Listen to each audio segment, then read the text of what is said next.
44 N alkyl halide ए, कोई alkyl halide है, पता नहीं उसके अंदर कितनी कार्बन है, इसने दे दी 6 कार्बन है, C6H13Cl। अच्छा पहली बात देख लो कि 10th क्लास लगेगी इसके अंदर।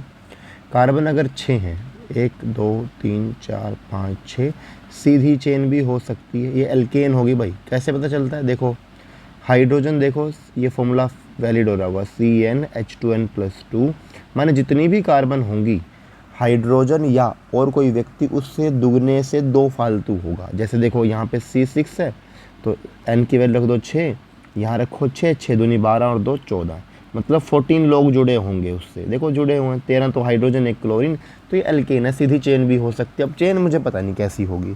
इसने कहा इसके अंदर एक अल्कोहलिक KOH डाल दिया, अल्फा बीटा एलिमिनेशन ये करता है, तो जो प्रोडक्ट मिला है वो हमको मिले हैं 2,3 डाईमिथाइल ब्यूटेन। ये अच्छा सवाल है। इसको करने के लिए ना थोड़ा साइड पेज एक सीखना पड़ेगा, इस पे सीखो। देखिए क्या कहता है कहता है कि भाई तुम्हारे पास है 6 कार्बन। अब 6 कार्बन ऐसे भी हो सकते हैं, 1 2 3 4 5 6। क्लोरीन कहाँ लगी होगी अभी मुझे पता नहीं, क्लोरीन कहाँ लगी होगी, कहीं पे भी क्लोरीन हो सकती है, अभी कुछ नहीं पता, कहाँ पे भी मान सकते हैं। दूसरा, अब उसने ना एक बीच में जा करके ना आंसर दे रखा है कि भाई जो डी प्रोडक्ट बना है वो ऐसा बना है, 1 2 3 4 5 6, इसको बोलते हैं 2,3 डाईमिथाइल ब्यूटेन। ठीक है, अब देखो इससे मैं इस पे कभी नहीं आ पाऊँगा, मैं Cl हटा लूँगा, डबल बॉन्ड ट्रिपल बॉन्ड कर दूँगा, डबल बॉन्ड हटा दूँगा, मैं कुछ भी करूँ, मैं चेन चेंज नहीं कर सकता, चेन उसकी यही है। तो उसने कहा कि अंत में ये बना है, तो कोशिश ये करो कि शुरुआत में तुम चेन भी ऐसे ही लेकर के चलो, ऐसी स्ट्रेट चेन मत लो, क्योंकि आंसर में लास्ट में तुमको ये प्रूफ करना है। तो अभी शुरुआत की चेन क्या होगी, 1 2 3 4 5 और 1 6। अब देखो इसके ऊपर H3 कर लो, H3 H3 H3 H3। अभी क्लोरीन मुझे नहीं पता, हो सकता था, देखो मैं 2 चॉइसेस लेके चलता हूँ, हो सकता है क्लोरीन इसके ऊपर लगी हो। देखो एक बार मैंने इसके ऊपर क्लोरीन ले ली, ये काउंट नहीं कर सकते भाई, क्लोरीन या इधर लगाओ, एक ही बात है। अब इधर ये सब एक केस है, ये सब लगभग एक केस है, तो या तो कोने पे होगी या तो बीच में होगी। तो दूसरा केस भी मैं ले लेता हूँ कि हो सकता हो क्लोरीन ऐसा 1 2 3 4 5 6, हो सकता हो क्लोरीन इधर कोने पे हो, अभी मुझे पता नहीं कहाँ पे है। ठीक है, मैं इसको थोड़ा साफ़ करके बनाता हूँ, मुझे तो आंसर पता है पहले ही क्या है, इसलिए मैं कोशिश करता हूँ इसको थोड़ा अच्छा सा बना दूँ। अब देखो ये क्या हो गया भाई,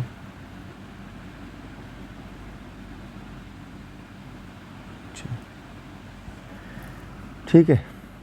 अब इसका प्रोडक्ट सोच लेते हैं। इसका इसने डाला है इसके अंदर अल्कोहलिक KOH, अल्कोहलिक KOH करता है अल्फा बीटा एलिमिनेशन, KOH। अब अगर अल्कोहलिक KOH डाल दी है तो इसके अंदर एक से जाएगी Cl, हो सकता हो हाइड्रोजन, इसको मैं थोड़ा ऐसे कर रहा हूँ भाई, हो सकता हो हाइड्रोजन इधर से ही निकले साइड से, हो सकता हो हाइड्रोजन इधर से ही निकले, इधर से क्लोरीन डबल बॉन्ड इधर, लेकिन डबल बॉन्ड कोने पे आती नहीं है। सेट जेफ ने समझाए थे कि डबल बॉन्ड कोने पे नहीं होती, बीच में होती है। तो एक प्रोडक्ट, लेकिन चॉइसेस तो ये है, ऐसा नहीं कि बनेगा ही नहीं, एक चॉइस ये हो सकती है। तो आंसर क्या बनेगा जी, आंसर बनेगा ये पहली चॉइस, ये माइनर है, कम बनेगा। दूसरी चॉइस क्या है, दूसरी चॉइस ये है कि अल्फा बीटा एलिमिनेशन फिर से करो।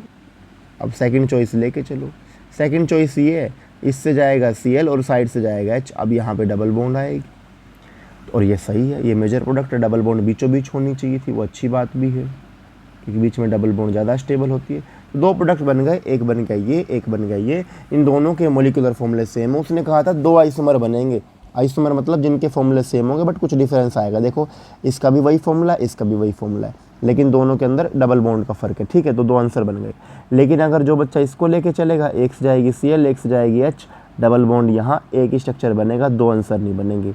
फिर सीख लीजिए, उसने कहा था तुम्हारे पास 6 कार्बन होंगे, 13 हाइड्रोजन होंगे, Cl होंगे। अब मैं इसको ऐसा क्यों नहीं लिखा, क्योंकि अंत में आंसर ऐसे चाहिए थे, तो ऐसा लिखने का कोई मतलब नहीं बनता, ऐसी चेन में लेके चला था। फिर मेरे को कन्फ्यूज़न आई कि सर Cl कहाँ लगाऊँ, कोने पे लगाऊँ कि बीच में लगाऊँ। कोने पे लगाओगे तो सिर्फ एक ही प्रोडक्ट बनेगा। और उसने कह दिया कि हमने अल्कोहलिक QH जब रिएक्शन करी तो 2 आइसोमर बने, एक इधर एक इधर।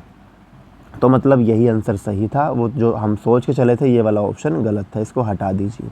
अब वो कहता है कि अब जब ये हमने डबल बॉन्ड लगाई दिए, कह रहा फिर हमने करी है हाइड्रोजनेशन, मतलब H2 डाल दिए, इसके अंदर भी डाल दीजिए, इसके अंदर भी डाल दीजिए। H2 क्या करता है, डबल बॉन्ड तोड़ती है, एडिशन रिएक्शन है।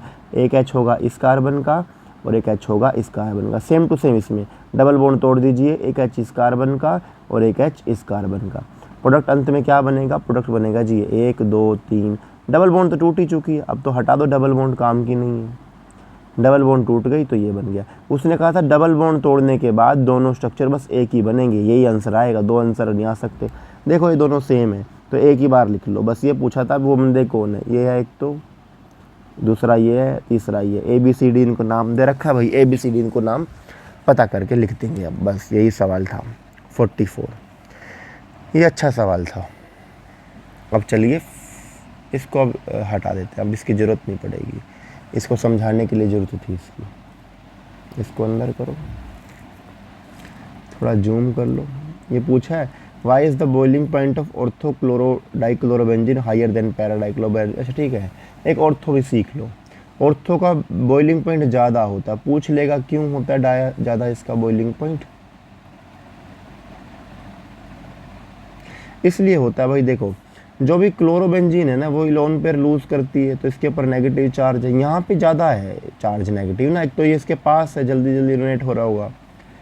और ऑर्थो इसको बोलते हैं ऑर्थो इफेक्ट, मतलब ऑर्थो पे ज़्यादा नेगेटिव होता है तो जो अटैकर होता है वो ऑर्थो पे जाने की ज़्यादा कोशिश करता है, तो इसका नाम होता है ऑर्थो इफेक्ट। ऑर्थो इफेक्ट करके बता देना। बट पूछा है melting point, melting point depend करता है सिमेट्री पर, क्योंकि देखो पैरा की सिमेट्री अच्छी है, ऑर्थो की सिमेट्री अच्छी नहीं है। और याद रखना भाई, बॉइलिंग मेल्टिंग में कंफ्यूज नहीं हो ना, बॉइलिंग का मेल्टिंग से कोई लेना देना नहीं है। ऐसा नहीं हो सकता किसी का मेल्टिंग ज़्यादा तो बॉइलिंग ज़्यादा होगा, बॉइलिंग ज़्यादा तो मेल्टिंग ज़्यादा होगा, नहीं, इनमें कोई रिलेशन नहीं होती ना, ये सोच सकते हैं। सारा का सारा थ्योरेटिकल डाटा होता है, जा करके एक्सपेरिमेंट से करके आते हैं फिर बता देते हैं ऐसा ऐसा होगा। तो मेल्टिंग पॉइंट डिपेंड करता है सिमेट्री पे, पैरा की सिमेट्री अच्छी है इसलिए इसका मेल्टिंग पॉइंट ज़्यादा, और बॉइलिंग पॉइंट थोड़ा बहुत वंडरवाल पे डिपेंड करता है इसलिए इसकी ऑर्थो इफेक्ट करके बता देंगे, और कोई अच्छा वाजिब रीज़न ये देते नहीं है। अगला सवाल देखिए, why haloarenes are not reactive towards nucleophilic substitution reaction. देखो अगर किसी को सब्स्टिट्यूशन करना है, इसके पहले ना रंग बदलते हैं भाई, अच्छे अच्छे कलर लेते हैं। रुक जाओ, गुलाबी रंग ले लो, ठीक है, पिंक सही है, ब्लू भी सही है। देखो भाई इसके ऊपर लगा देंगे सी, लोन पेयर तो है ही, यहाँ डबल बॉन्ड कैरेक्टर कैसे हटाओगे भाई किसी चीज़ को, डबल बॉन्ड कैरेक्टर होता है तो ये टूट नहीं पाती, इसलिए सब्स्टिट्यूशन मुश्किल है, ये पूछा था। अब आगे पूछा राइट ऑक्सीडेशन ऑफ क्लोरोफॉर्म, ये ऑलरेडी पढ़ा चुके हैं। ऑक्सीडेशन ऑफ क्लोरोफॉर्म से बनती थी फोस्जिन, फोस्जिन गैस बनती है, जहरीली है इसलिए इसको धूप में रखते नहीं। रिएक्शन ऑफ क्लोरोबेंजीन विथ, ये भी पढ़ा चुके हैं, ये वो है, वो इसको बोलते हैं फ्रिडल क्राफ्ट रिएक्शन। क्लोरोबेंजीन का मतलब है Cl है सिर पे, अच्छा थोड़ा साफ लिख दें, क्लोरोबेंजीन ये होती है प्लस CH3Cl, डबल बॉन्ड तो तोड़ेगी नहीं बेंजीन, बेंजीन को तो छोड़ दो, तो ऑर्थो से H जाएगा, H खा लेगा Cl को, CH3 अंदर, एक बारी ऑर्थो एक बारी पैरा। और AlCl3 कैटलिस्ट होता है, जब इसकी वीडियो बनाएंगे अच्छी तब समझा देंगे भाई कैटलिस्ट का क्या काम है। During the electrophilic substitution reaction of haloarenes para substituted is the major product. हाँ पैरा पूछा है क्यों, पैरा की स्टेबिलिटी ज़्यादा होती है, क्यों होती है, क्योंकि दूर दूर है, रिपल्शन मचती नहीं, और सिमेट्री है, ज़्यादा स्टेबिलिटी आती है। दो रीज़न देना, एक तो दूर दूर है, रिपल्शन मचा नहीं पाएंगे, स्टेरिक हिंड्रेंस कम है, और दूसरा ये बता दीजिए कि इसके अंदर सिमेट्री है। The product form during SN1 reaction is a racemic mixture, ये भी सही बात है, रेसमिक मिक्सचर देख लो कैसे है।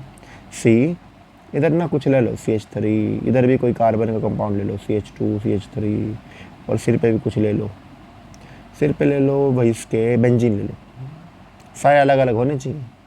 अब देखो इधर मान लो Cl है तो Cl और आने वाला व्यक्ति कोई OH नेगेटिव है, ठीक है, मान लीजिए कोई OH नेगेटिव, तो धीमे धीमे ये बॉन्ड टूटेगी, इसके ऊपर प्लस चार्ज आएगा, कार्बोकेटाइन फॉर्म हो जाएगा, तो OH क्या करता है, OH बैक से अटैक कर देगा, कैसे करेगा मैं दिखा देता हूँ, दोनों तरफ से करेगा, बैक से नहीं। पहले बॉन्ड तोड़ दो भाई, SN1 तो 2 बॉन्ड तोड़ देती है। बॉन्ड जब तोड़ देंगे तो वैकेंसी क्रिएट हो गई। वैकेंसी किस तरफ क्रिएट हो गई? दोनों तरफ क्रिएट हो गई। देखो देखो, इस तरफ भी वैकेंसी क्रिएट है, इस तरफ भी वैकेंसी क्रिएट है। OH का मन करेगा इधर से अटैक करेगा, और भाई OH का मन करेगा तो बैक से अटैक करेगा। बैक से अटैक करेगा तो इन्वर्जन, फ्रंट से अटैक करेगा तो रिटेंशन। तो दोनों बनते हैं। इसको ही बोलते हैं रेसिमिक मिक्सचर, जिसमें दोनों 50-50 बन जाए।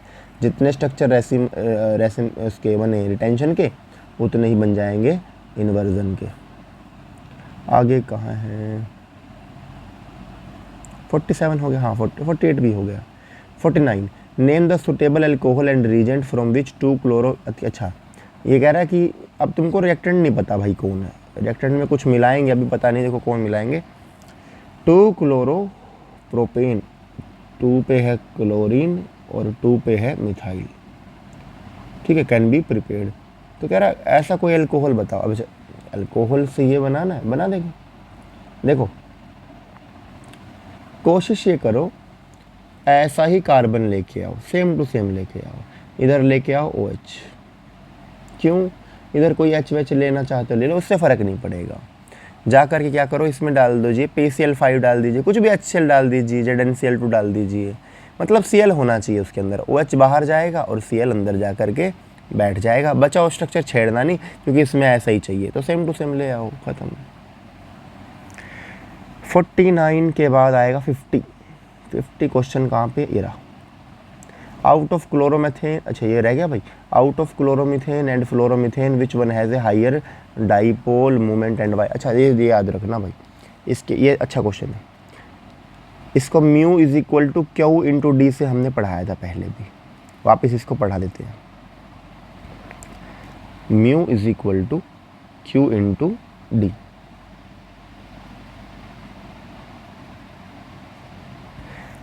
अब मान लीजिए क्यू तो फ्लोरीन का अच्छा है, मतलब चार्ज फ्लोरीन का अच्छा, बट फ्लोरीन छोटे साइज का, डिस्टेंस उसका कम है।